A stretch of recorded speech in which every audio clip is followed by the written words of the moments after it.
Hello, everyone, and welcome back to the Support Save Scumming podcast featuring least favorite RPG gamers, Get Serious and Stuff Scott.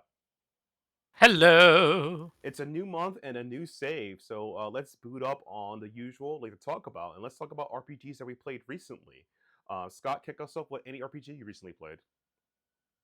Alrighty, so I want to talk a little bit of the RPGs that we, talked about last month, but played in the last month. So, Mm-hmm. the big one that I really liked was Phantom Brave: The Lost Hero. I was able to actually review that game as well. For those who don't know, it's a sequel to the original Phantom Brave from 20 years ago. For those of you who have still had PS2s back then. yeah, we. But I thought it did a really good job of trying to balance the dark kind of points of like the phantoms and the deaths and all that with a little more lightheartedness. I remember in some of the previews that I attended that they talked that was like one of their big worries was because the original Phantom Brave was so dark for the first half of the game. Which, to be fair, the first half was basically Morona having to come to grips of her entire family being dead and being able to see ghosts now. So it's, Pretty much. it's hard to kind of make light of that, but Yeah.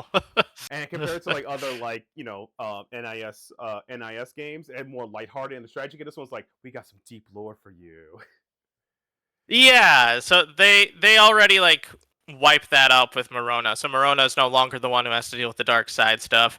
Now they introduced a new character who's a phantom and has been dead for like 5 years, which is Apricot. And you get to see her basically her pirate crew. That was because her dad was the initial like pirate captain, and it was named after him. But he went to go after what's known as like the Ghost Fleet, the shipwreck fleet, which is a bunch of like phantom ships. Because they're the ones that initially killed her and her mom, and he was not happy about that. So he basically went to go on a full-on war with them, and they haven't seen him since, kind of a deal. So you get to see like the fun repercussions of that, and also them not realizing that her spirit's been on this island this whole time until Morona shows up and realizes it's there because she can see ghosts still. That never went away. That's pretty crazy. Oh man. But I think they did a really good job, and they have it in they have like the game itself in an arc where basically you travel to a new island, you meet up like the residents, you find a new member of your crew, and then you continue onward. And with that kind of idea, it actually reminded me a lot of like the original pacing of One Piece. If anyone watched like the first half of One Piece, that's kind of how it went. Is Luffy and company would go to a new island, resolve any like big conflict or problems that was going on, and then get a new party member or a new crew member to show up on the pirate crew. Like and that's kind of like how it kept going until like the time skip, and then the time skip happened. I think even before the time skip they had, like it was, I want to say up to East Blue, and then they brought the formula back to get Robin, and then they fought another. They had another arc like fighting Navy member, and then they okay. For One Piece, up to the East Blue arc, they were like doing meet person, join my crew. Nami left, Nami's back. Meet person, get crew. And then they had a bunch of fights in between, like fighting the seven warlords of the sea. Then, for some reason, they decided to bring back that formula because Oda is a genius. I say this sarcastically, of course. He's a genius. So he decided to bring back what he did in his early, first, I would say first 5 manga issue arcs, like post Buggy, and bring those characters back, and then recruit them, and then you can see why One Piece is kind of going on forever. Okay, I'll leave it at that. But as I was saying, it's that same formula. Yeah, and it's honestly, I think it is a pretty like tried and true formula in that sense of introducing a new person, getting them on your crew, kind of a deal. And they all have like traumatizing or traumatic backstories that happen or have happened to them, and then you continue to hear and see more of what happens. And that's basically how the entire like game plays out until you get to the end, which is when you realize Sulfur's still alive from the first game. For those who don't know, that is Sulfur's like the evil of the world, and you realize that Sulfur was still alive. So it was, honestly, I do think it was a really good game. I know some people, when I was looking at the reviews, had problems at the beginning because it goes a little slow because it has a lot of mechanics and stuff that is in like the Skull Rock Island. You have a lot of new like facilities, kind of like Disgaea, but instead of like Disgaea where they threw everything at you at once, Phantom Brave kind of puts it a little more timed and more of a basis where you're allowed to move faster and slower, kind of a deal. So it wants you to actually understand the mechanics so you can actually deal with it. Whereas Disgaea, you just basically have to get good. Right, or ignore some mechanics and make sure that one strategy works all the time every time. Oh god, that's Or like just go, yeah, all in on one or two mechanics you're good at. yeah, Just exactly. throw everything. Yeah, if you want to win by just chucking Pernice as bombs, that is still a valuable strategy to take. It's God bless. viable. It's viable. I trying to remember. I did play more that we talked with last month. I'm trying to remember which one it was. Yeah, you could. Yeah, I only got like technically two RPGs I played last month, so I'm pretty good on that front. And then while you look for that, I'll talk about them. So one game that I played last month, you might have heard of this small independent multiplayer MMORPG called Final Fantasy 14. I've been playing that a lot. I'm playing that on and off lately. I helped my free company. I've been playing doing some front. I helped my free company do a couple tank round grinding to do like once every week, and then assisting with that. And I recently did some FL front lines and learned how to play front lines with several classes I play. I've been fun playing front lines with Ninja, so that's been pretty cool right there in a nutshell. I promised myself that maybe this week or next week I'll continue playing Endwalker because I don't like I don't like Nero and I don't like the Fanadil as villains. They are so boring and so generic. Change my mind 2025. I would don't care about these characters. So it's like it sucked me out of playing the main content of the game, which I'll get back to in the future. I'll do that. But I've also been trying to level up my ninja to hit level 80, and then I'll probably go back to playing or continue playing the Endwalker content, and probably beat this Nice. yeah, because I've beaten each of the main story content a Realm Reborn, Heaven's Ward, Stormblood, and Shadowbringers all as tanks. And each time I was warrior for the first four. This time I'm choosing Gunbreaker to play as, and simply because I got the drip to my Gunbreaker look like a lady knight. So that's the reason why. Remember, you're playing glam fantasy 14. So it's all about the glams, baby. That's what matters, That's really. what matters. Yeah. So that's what I've been playing. That's one. And the second RPG I've been playing is a game I'll probably talk more about that later. Is Defenders Quest 2, Mr. Ruin. Scott knows why I'm excited about this game. I've done a stream about it. It's on the YouTube page. I played just about the first two arcs of it, but I can go more detail about it later, how much I like it. But it's a really fun mix of RPGs and tower defenses. And they did a good job simplifying the game, and I love the new art direction of it. I know the old game was more pixel arty, and a little sometimes Yeah. cringe comedy, but I generally like the game's direction and seriousness in this one. But that's what I've been playing. That's the two RPGs I only played this month. So Scott, do you remember the RPGs that you played besides Phantom Brave? I do remember what the other one was. So I'm sad I kind of forgot this, but it's Ys Memoir, the Oath in Felghana was the other one that I played. You forgot our yeast game? Get off this podcast. I know. I need to just get off. Just yeah. I don't deserve anything anymore. You betrayed the house that Falcon built. You need to get out. You need to provide friendship. You need to... Oh god. But yeah, it's still really good, and they added extra stuff for Adel, or Adel. Yeah, they just added extra like voice lines, which I mean, it's not that grandiose. Added a few extra grunts for Adel, which is kind of hilarious that was such a big thing they mentioned. I thought there was gonna be more actual like voiced voice lines, but he kind of just has like one little phrase he says, and then it just grunts, and then the rest of his text. Oh my god. But yeah, it's still really good. It still plays really well. I think the East, like the older East games, still have a lot of charm to them, and they still have like a good sense of difficulty, as well as the fact that you can level up if you feel like you're in too deep in terms of boss fights. And one or two levels can make a world of difference in those games. Mm-hmm. It's gonna be overpowered than underpowered, baby.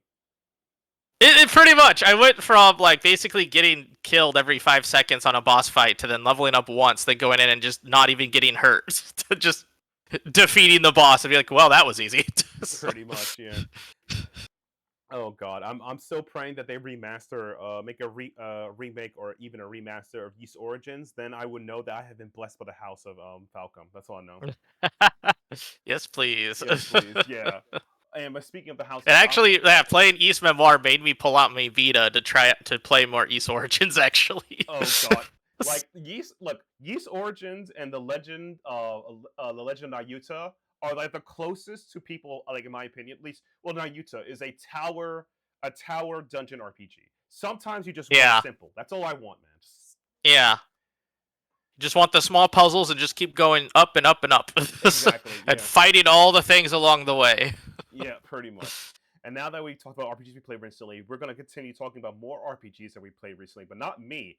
We're going to talk about the RPGs that Scott has played. So Scott had a chance to play a Trails in Daybreak 2 demo, and I'm going to start asking him some Yep. questions about it. Let's get into it. So, Trails in Daybreak 2, first question I want to ask you about, no story spoilers, how does the plot Of compare course. to the first game?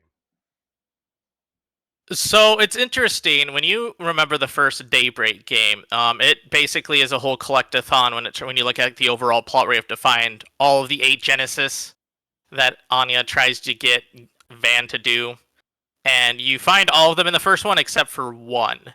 So the second game, Daybreak 2, takes place a few months afterwards, where you finally get kind of information on the last Genesis.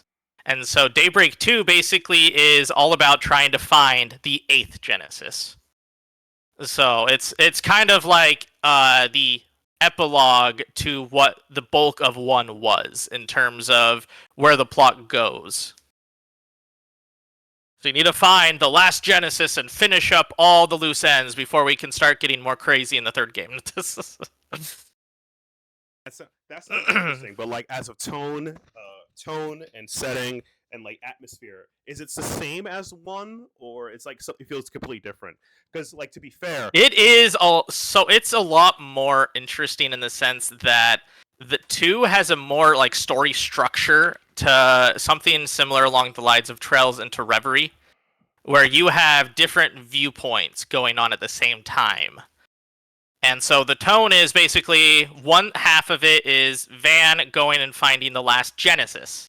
The second half of it is Swin and Nadia basically keeping all the stuff in the capital of Edith going, because now without Van, they still want their Spriggan to be there.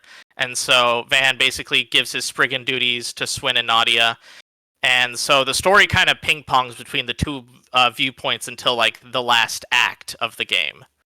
And in terms of like its tone, it's really interesting because the tone of the first Daybreak for the most part was a lot more like positive and uplifting, in the sense that Van is in like the anti-hero type of character, but he for the most part is still like kind of the pure gold-hearted boy who wants to do the world as good as he can be. You get to see a lot more depth to the anti-hero side to Van when you actually realize that he isn't always the gold-hearted hero.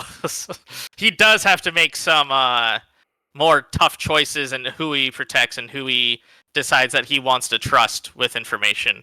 And it's interesting that in the first game, in Daybreak 1, Elaine is a character that is basically like the moral and high ground character who's always wants to make sure everything is done exactly the way it's supposed to. And in the second game, Elaine comes back, and she is a lot more jaded because of what happens at the end of the first game. There's a lot of things that happen to Elaine in the first game, and it kind of makes her into more of a jaded figure, someone that more complements Van's character. that's interesting.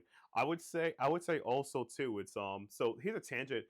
Now, Spriggans, now I'm going to talk about Spriggans in a different format. So, Spriggan is an action manga, one of my favorite action manga. I purchased the entire series by Seven Seas of a deluxe edition. And the way you Yeah. described it is exactly how the main character of Spriggan is.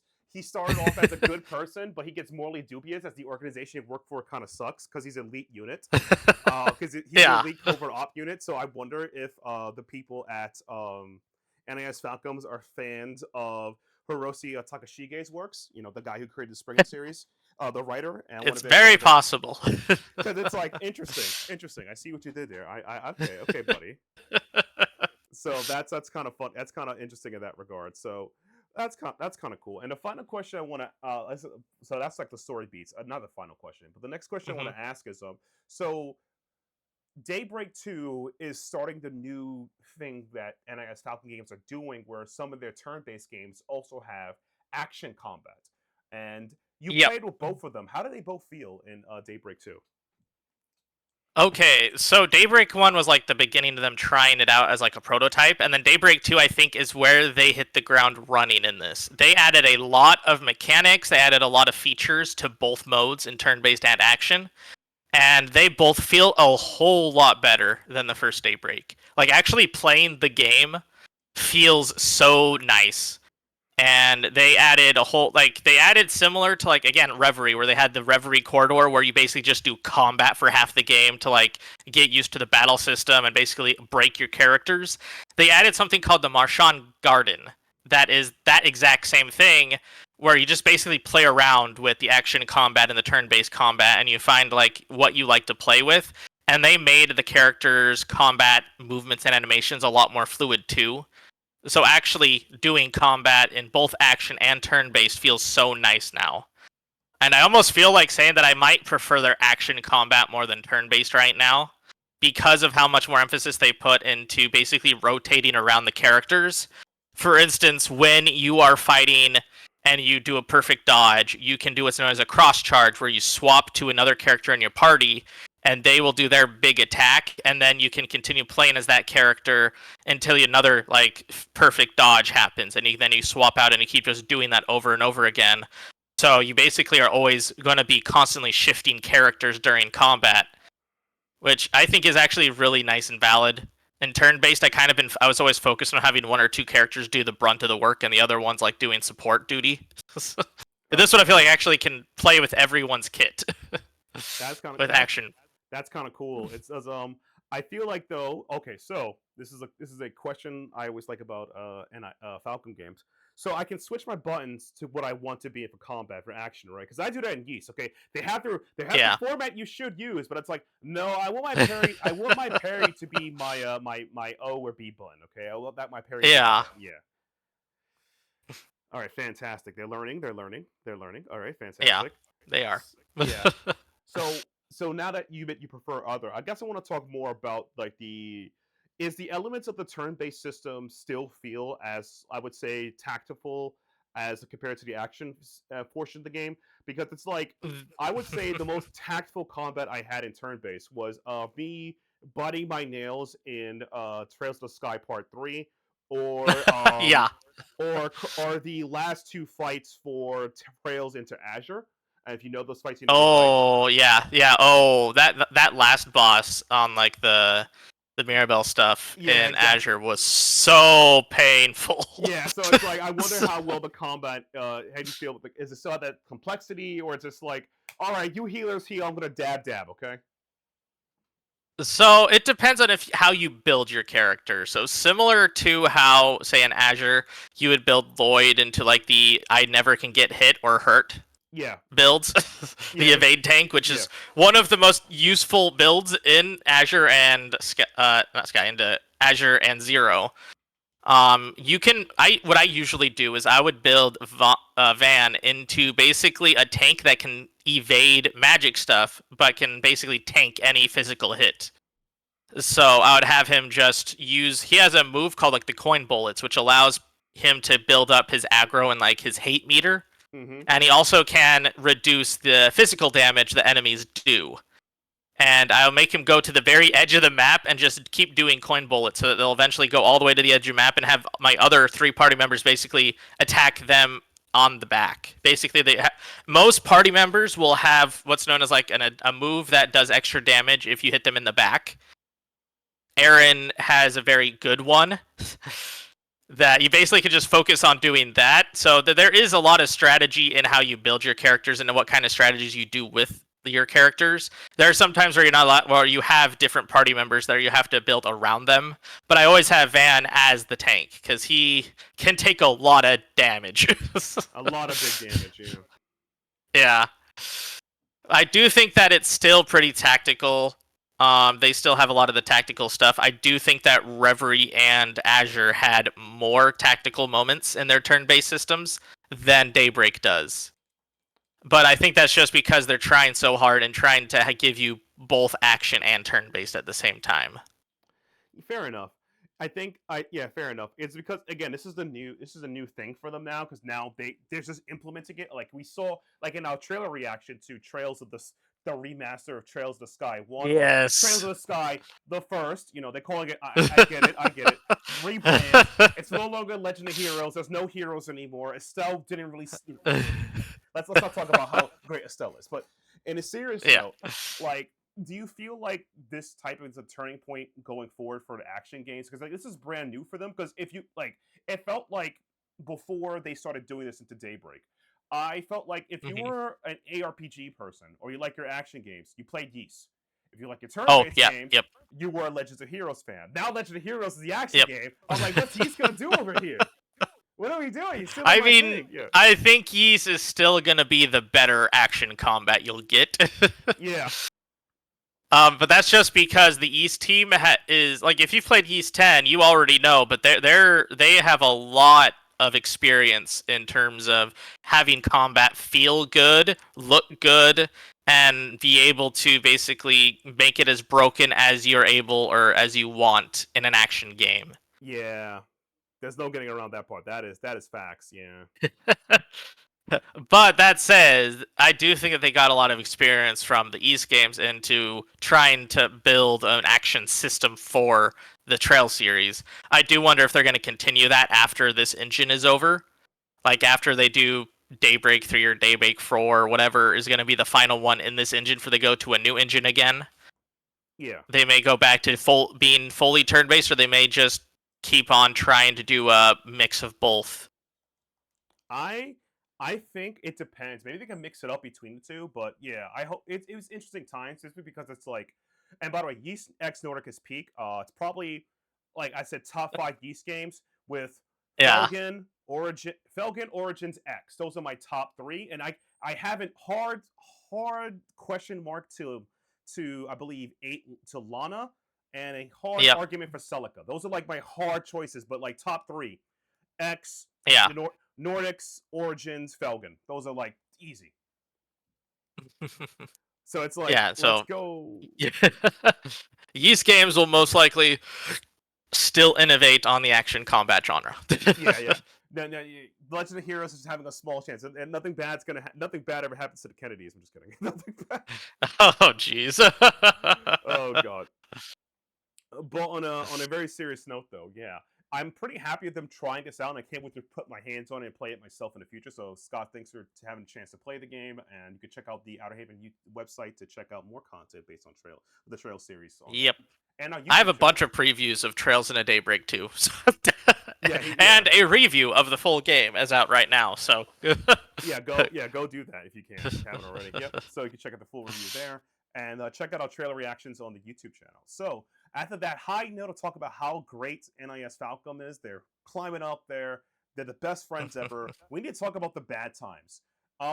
yeah. So we just got word that Dragon Age Veilguard fell below EA's sale number of predictions. It sold, I believe they Mhm. wanted 2 million or 3 million, like, but they only sold like They 1.5. wanted, yeah, they wanted 3 million, and it Yeah, only sold 1.5 million. yeah.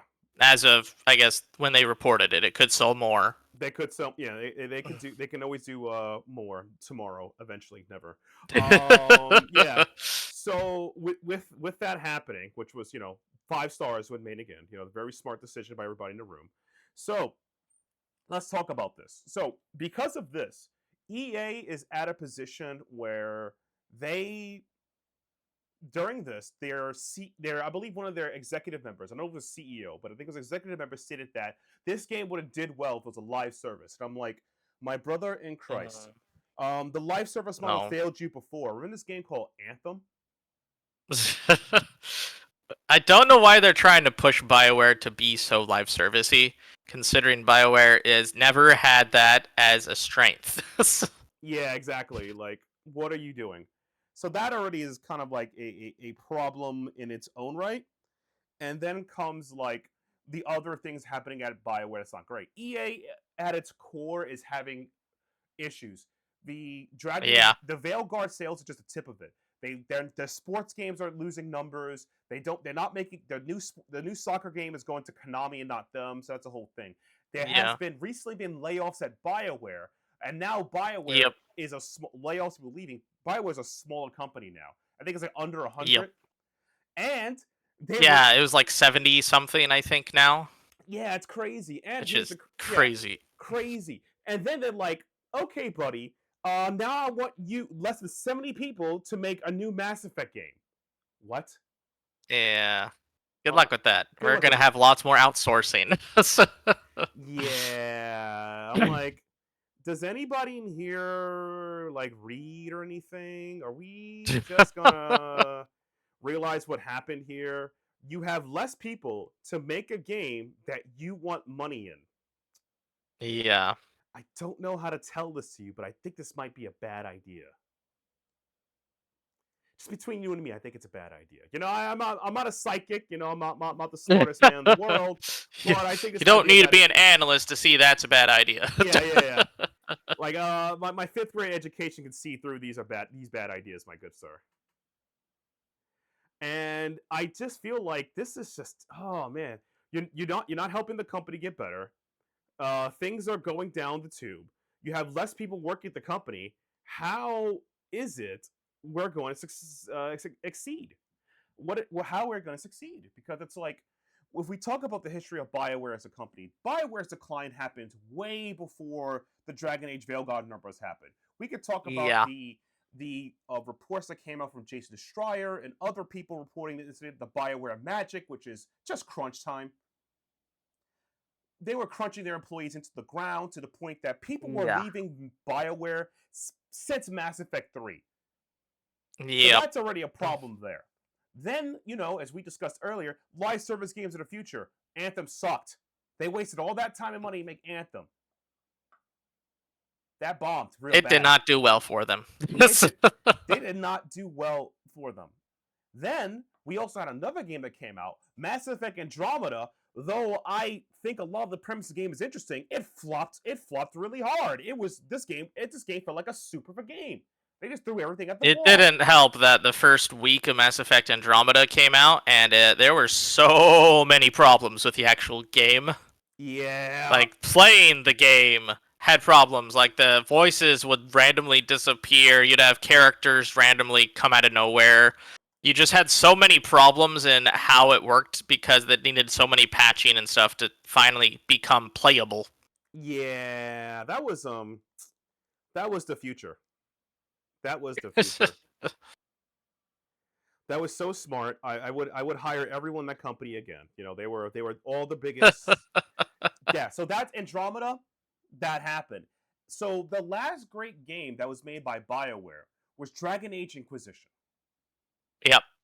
And then we found out, then if you follow the development cycle for BioWare, is that they had multiple leadership changing from new producers, etc. Mid project on most of their games. The company's just like a chicken head without a head. So it's like Yeah. BioWare's decline didn't just start it with Veilguard. It was happening way before then. And now you're like, 70 people can make a Mass Effect game. Good luck. Yeah, This good is luck. gonna do some numbers, I'm sure. Yeah, it's gonna help the homies. All my homies want more crunch time. Yeah, it's gonna be sad. Most likely, it's gonna be another massive. It's gonna be another Mass Effect Andromeda experience, I imagine, in the Right, sense that it's probably not gonna be polished for another week after release, or even later, probably because there'll be less developers on it. exactly. And the crappy part about the whole situation is, is that the problem is it's not the fact that people leave and go half of the time. There are no seniority in the company, so just new people working on properties have little experience or idea with. There's nobody saying, "Hey, you have to make Garrus talk about the schematics, the adjustments. If he's not talking about the adjustments, then what are we doing here?" What's my favorite store Yeah. in the Citadel? Like, jokes aside, how are we going to tell people we're making a video game and this is not a video game? Like, you're having new people trusting your biggest IP that you have, and you're like, it'll be all right. It's Yeah, gonna be sad. Like this whole decline of BioWare is just really depressing, honestly.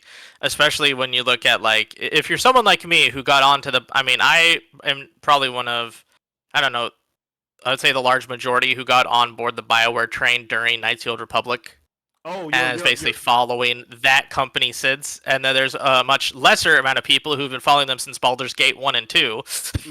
Yeah. But yeah, Knights of the Old Republic was something that made me basically love anything they did. And then they went over to like Dragon Age Origins and Mass Effect, and then everything was just amazing. And then Mass Effect 3, I still really loved. I do admit that ending kind of sucked though. that is a hard sell for anybody. I'm not there. There was no way to get around. Yeah. But pretty much after Mass Effect 3, it was basically all downhill. Yeah. With one bright spot in Inquisition. Yep. And it's kind of sad in that regard because that's what happened. But yeah, I was down there too as an old head for BioWare from like Knights of the Republic. I don't know why they can't, LucasArts, whatever, can release that. But it bothers me because it's like, I don't like how a lot of comments, I'm actually a Dragon Age fan. I played since Origins, and they just and then they say nothing good about the video, and they just trash the game. It's like, you weren't a fan, you're just using it as a cover so you can appeal to authority and say you're bad. Just, like, oh man, I played Origins. You know what? I'm a Sonic Adventure 2 fan. I love Sonic since forever. Sonic X Shadows is one of the worst games I've played. That type of, I hear that all the time. Like, okay, you're not a real fan. Did you play it? No. Exactly. So that I don't like the commentary space on that. That bothers me a lot. You can say what it is. That's my indicator. But I am deeply upset because like this company has produced a lot of great games, from Mass Effect 1, Mass Effect 2, a huge change, Knights of the Old Republic. I love Dragon Age Inquisition. It's my favorite. DA2 is not a masterpiece. Let's not talk about that. It has its issues. Mass Effect Andromeda had like a couple of ideas, but it was just a programmed mess. And Veilguard is a very linear, straightforward game, but get it on sale. It's a bummer because you see in the quality dip, because we went from Inquisition, which made me think, oh, the company's coming back. This is Game of the Year potential, to this. Yeah, and then Veilguard had like bright spots in the game, especially near the end. Like when they dealt with a lot of like the Solus questions and what like they wanted to do with the characterization for Solus and how that fit in the grander scheme of the world. It did good, for me at least. But there was a lot of times in the beginning especially where it felt like you could see the live service kind of droplets that EA was trying to push them towards because of how often they wanted you to like grab some random wood in a map or like tree stuff and all this stuff that didn't really matter. Pretty much, yeah. And that kind of sucks in a nutshell. But like, and that's the sad part about it to me. I want BioWare to make good games again. I want them to do stuff, but due to the changes of the company and how EA pump and dumped them, as well as their eternal issues with BioWare Magic, I don't think the BioWare of old can exist. But I'm hoping the BioWare of new can make something decent, because it's really saddening to watch like this company turn out the way it does and the way EA treats them. Again, I'm going to have a massive layoffs and 70 people, and you're going to make a continuation of our second biggest RPG franchise. Go. Are you out of your mind? Shouldn't you make them make a smaller title first to get them to learn better? I'm not even joking. I mean that quite seriously. Make them make a smaller game on their own first. See what they do and learn from that. You can't just throw them deep in. It would be like jokingly, and I mean this jokingly. I'm gonna take the team that made the new. I think some of the people who are new in the yeast team. There's a couple of you guys in Yeast X. It's like, you know what? I need you to make the final game to Trails of the Daybreak. Yeah, like what? I need you to make Daybreak 3. Good job. Good luck. 3. It's like, excuse me, sir. We done Yeast games. Yeah, don't worry about it. You can do it. And like, it's like, goodbye, and just leave the room. Like, that's insane. You can't do that. But honestly, though, if I was EA and I was looking at my current BioWare, I would not give them a new title. I'm not telling Mass Effect. I would tell them to make a smaller game on a smaller scope. Make maybe 1 or 2 games under that, and then give them the big boy title to redeem it. Or let them, I hate to say it, reboot the Dragon Age. Maybe make a reboot to the Dragon Age universe. Maybe a reboot's what we need. Who knows? I mean, it works for Assassin's Creed. It might be. I mean, just you don't need it to be in the same, I'd say, canon as already the other games of Dragon Age done. You could even do like a prequel too, to just like, so you don't have to worry so much about like trying to keep everything more accurate as much. Right. We can And do then just have them go balls to the wall however they want.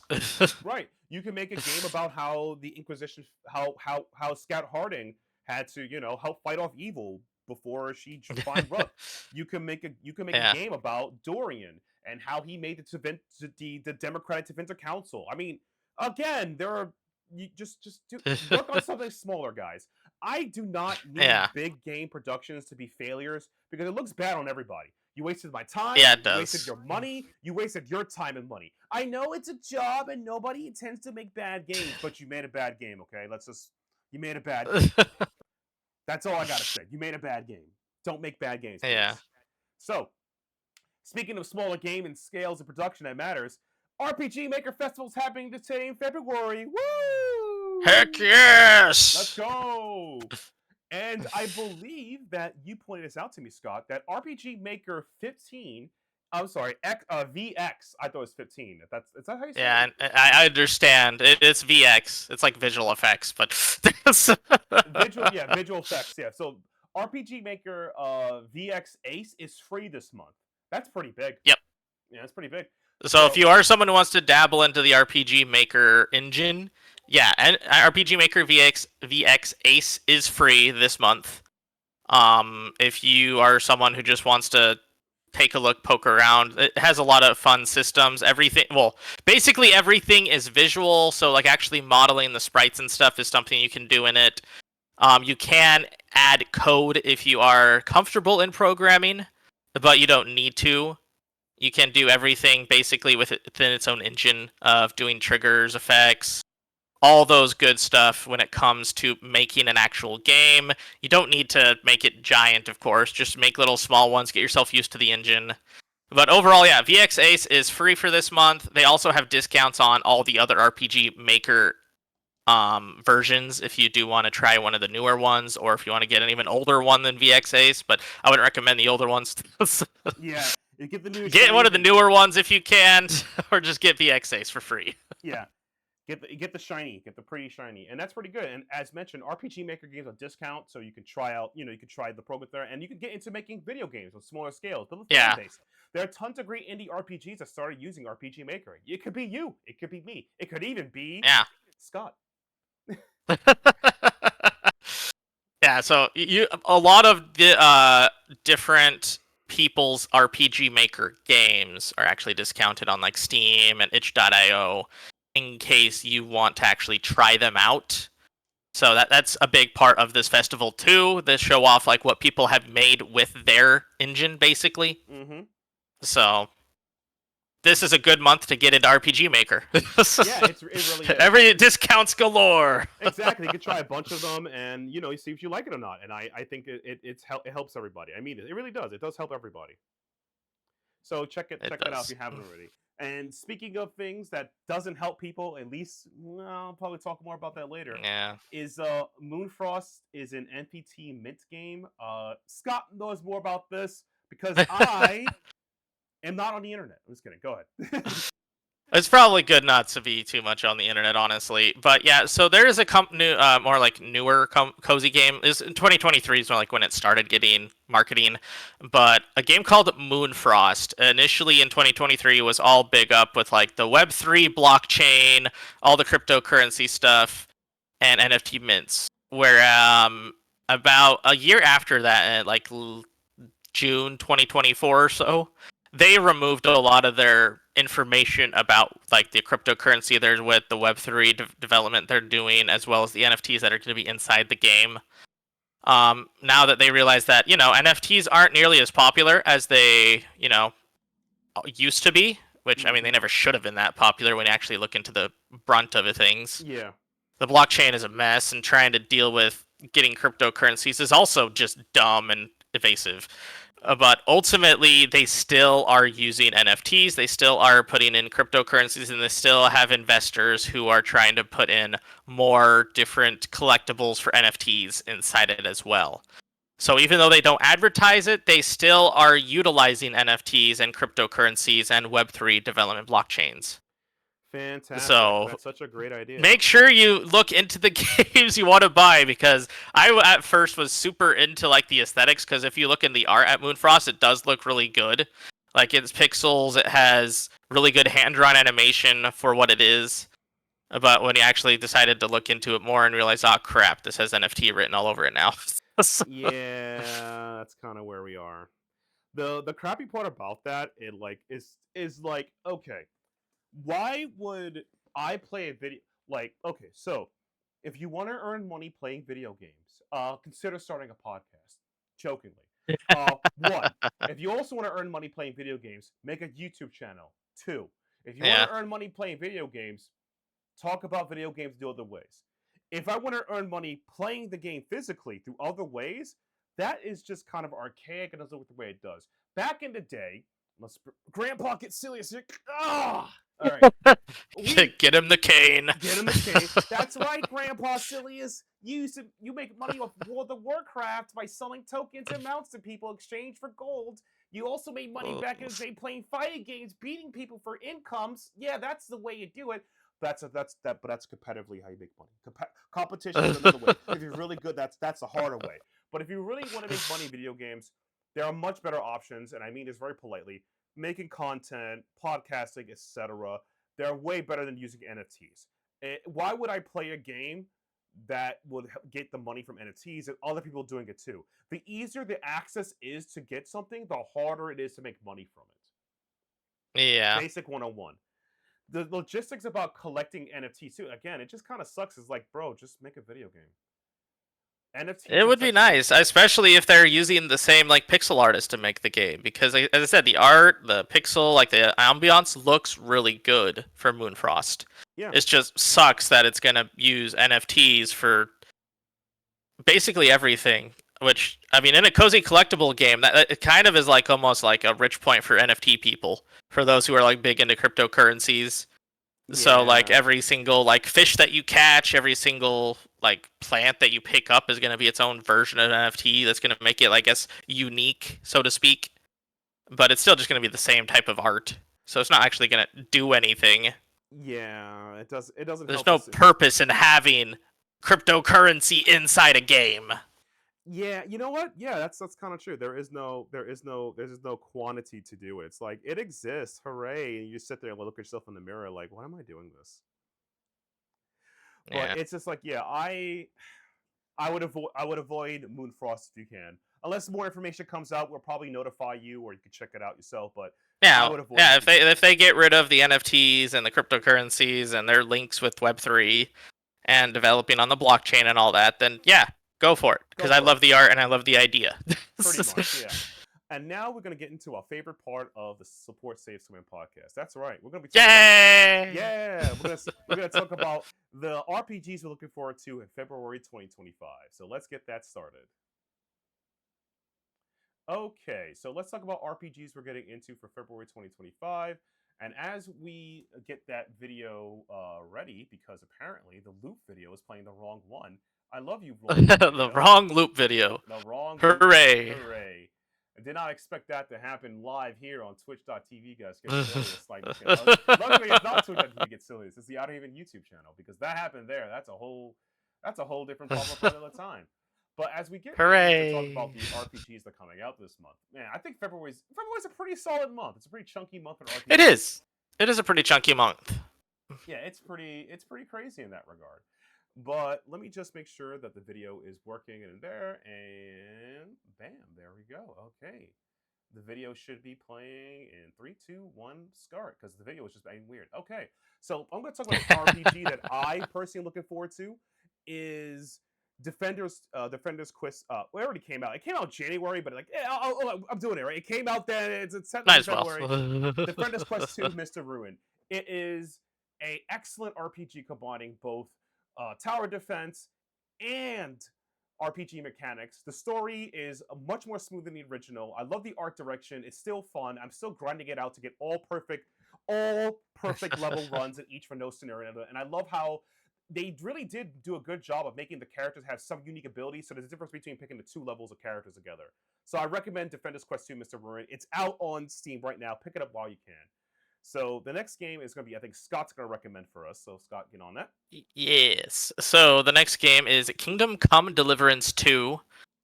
For those of you who haven't been keeping track of like Kingdom Come Deliverance, the game. It tries to be a more realistic, grounded medieval RPG. It has a lot more deep mechanics for like sword fighting. It has more stances and stuff. It also has more mechanics for like blacksmithing or making alchemy potions and stuff. So you actually have to like grind the powder with an order and pestle. You have to actually make sure that you have the right buttons or not well yeah right buttons to press for actually doing the blacksmithing and stuff. So Kingdom Come Deliverance 2 is basically the same as Kingdom Come Deliverance 1, but a lot bigger and better. Nice. So I'm really excited to see where they go with it. I've actually already started playing it because it came out like a week ago. But Yeah, we'll take those. We take those. Yeah. Oh man, that sounds super fun. And then the next game that Scott and I are both going to give a recommendation to is Yes. it's you have to be out of your mind to not agree with this game. It's Yakuza. It's Yakuza Pirate like a dragon Yakuza. It's the next Yakuza game. Okay, you can come on. You have to play Majima. We all love Majima. The last time we played Majima was Yakuza 0 and Yakuza 2 Kiwami. Yeah, we finally have a Majima Yakuza game. Exactly. Finally, we got there. It took a while, but we got there. He just gets to be a pirate too. Yeah, and it's super funny because he has most of his old combos. He has like Thug. He has the Mad Dog knife style. He has the weapon style from Slugger. I wonder if he has the breakdance style, but I'm so excited. It's like, yo, Majima, you're back. You're back, Majima. I'm so happy that we got a Majima, but it also is supposed to explain where the crap he was during Infinite Wealth. I don't know how to answer that. I think he was trying to find Kiryu, as he always does. Like, Kiryu! Yeah. What's also funny in this game is that one of the villains is one of my favorite wrestlers, Samoa Joe. So Samoa Joe has a role in this game. Samoa That's Joe! perfect. Yeah, it's pretty hilarious. I'm pretty excited about it. So I'm just looking forward to this game. Looking forward to it. I'm looking forward to this. Scott's looking forward to it as well. It is technically an action game, but it's also an RPG. It's both. It's ARPG, all right? Yeah. Yeah. If Ys counts, so can Yakuza. Pretty much. Oh god. You know what? Sega should do that. I want a Ys Yakuza crossover. That would be great. Oh, that would be great. Could you imagine the media? It would be great. Let's make it work, guys. You guys are all smart people. Let's make the combination work. That'd be great. Majima with a doll, that'd be great. Yes. Oh, Kiryu-chan. So the next game we're looking forward to is pretty much. I think it's already out now. It's Starlight Legacy. It is. Starlight Legacy is an excellent pixel art RPG.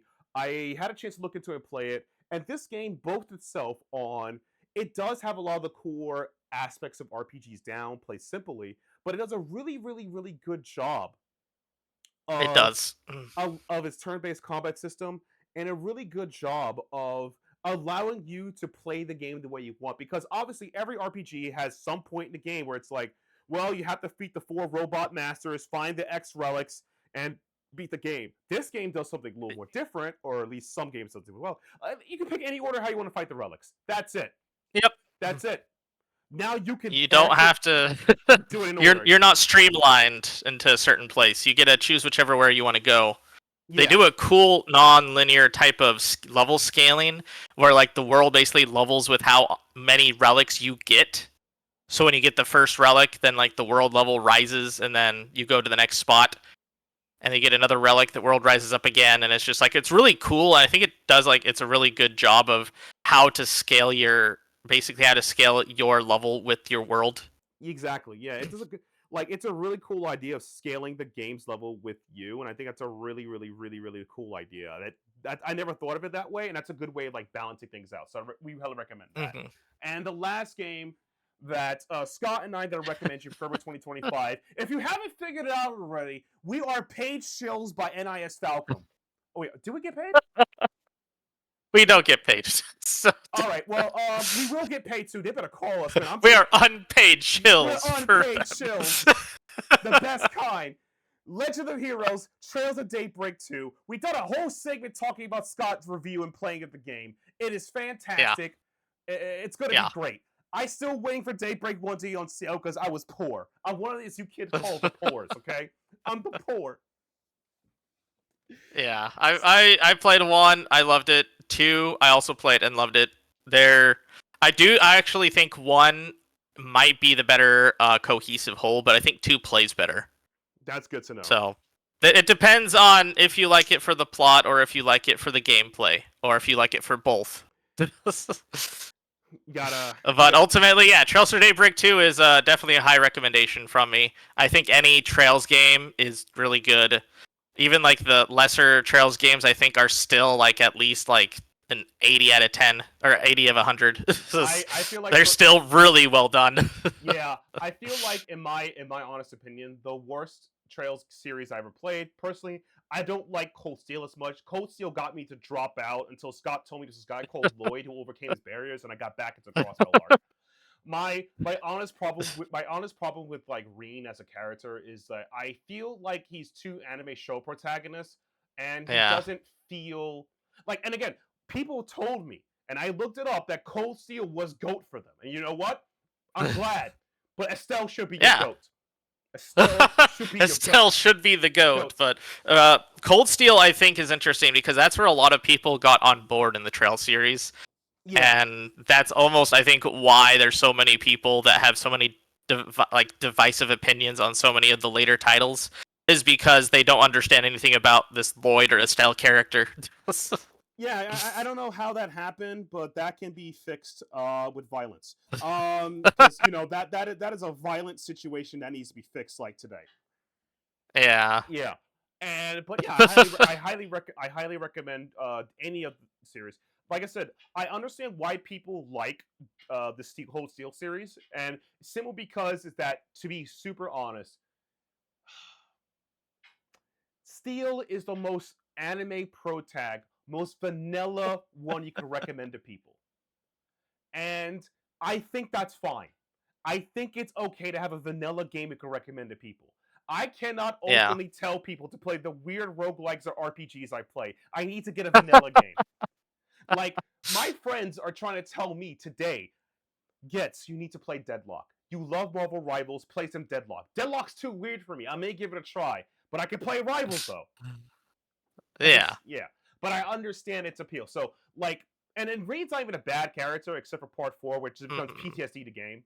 Which, I love that. I love PTSD the game. But Part 4, ironically, I think was my weakest entry of the Cold Steel series, but that's just my personal opinion. you sure it's not personal, and like, no, you're not being held to like by weapon point by NAS Falcon to say it.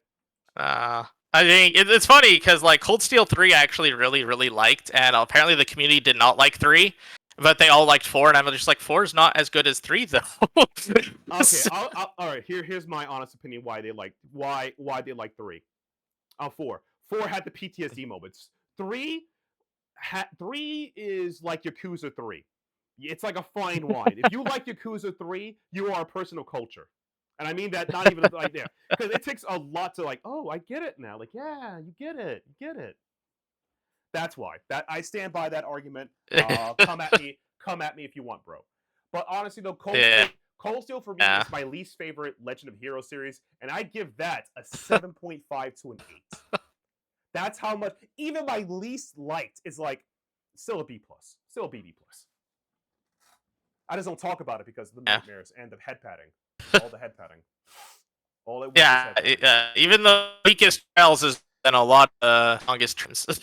yeah, it's the opposite we could say about some other game companies. So their weakest title, like, hey man, look, no offense, like we're gonna pick up BioWare, but like, Mass Effect 2 and Andromeda were points of suffering. It was a test where you're a true believer. I'll leave it as that. Yeah. Oh god. Yeah. But honestly though, if you guys haven't already, be sure to subscribe to the Outerhaven YouTube channel. Be sure to follow myself and Sif Scott on Twitter and Blue Sky. Be sure to follow the Outerhaven on Blue Sky, which is right here, the Outerhaven right there on Blue Sky. Support the Support Save Scumming podcast by liking the video, drop a comment, whatever. And remember, the games recommended this month was Defender Quest 2, Kingdom Come, Deliverance 2, Like a Dragon, Pirate Yakuza in Hawaii, Star Legacy and Legends Hero Trail to Daybreak. Particularly Legend Hero Trail to Daybreak. Please, that's like top one. Please pick that game. I'm sacrificing Defenders Quest 2 for Please this, okay? play. Please play it. And yeah, I'd like to thank everybody for coming out, and yeah, thank everyone for watching. That I listened to the second episode of some Support Save Scumming podcast. Sis Scott and I will be back next time with RPG goodness. And if you're not Save Scumming, start now. That's gonna be all. Yes, everybody. indeed. All right, later, everybody. See ya.